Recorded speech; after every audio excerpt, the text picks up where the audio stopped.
Hello, this is Jenny Matthews, and I'm going to be talking today about overcoming troubles with decision making. Maybe you're a yes man or a yes woman.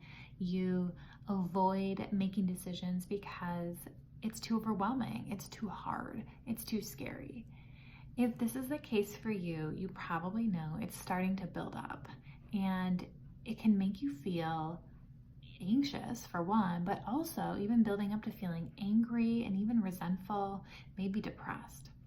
Because really what's happening is at the end of the day, you're not living your best life.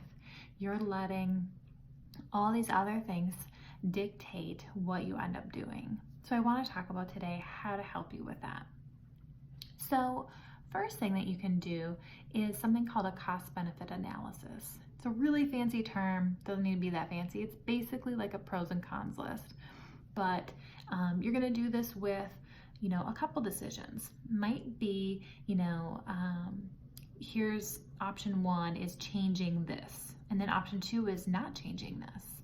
So you're gonna list out pros and cons for each of those. And why this is helpful is that you then, for one, get all that stuff that's just floating in your head and your back and forth conversation about that out of your head and onto paper. That's therapeutic just in itself. Number two is you get to see it from the most objective way possible from your point of view.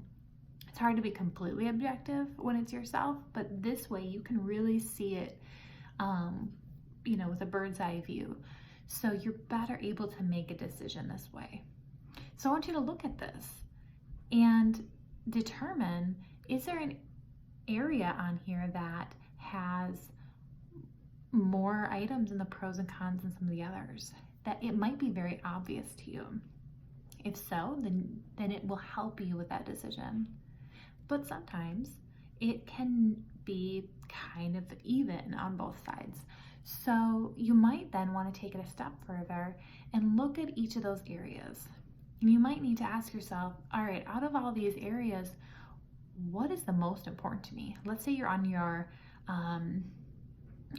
cons list for, choice number one. You're going to go through each of the cons and go, all right, which of these is most important to me? Which one's most problematic? Which one has a greater consequence? So you're really diving in a little bit further. So then that's going to help you then look at what is the best decision to make. Note that I said best decision to make, not most perfect, because the reality is there is no perfect decision. You're going to be faced with all kinds of things in life that don't have just one way of doing something. So you have to learn how to be confident in your decision and trust that you're doing the best that you can. Are you going to possibly disappoint somebody? Sure, certainly could.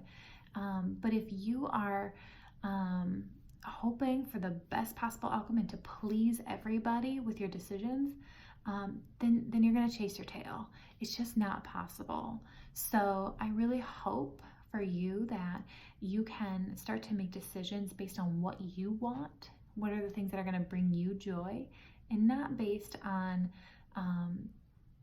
you avoiding things. So I hope that you can learn to step into that confidence. That's how you're going to grow, and you're going to learn from things if it wasn't the right decision.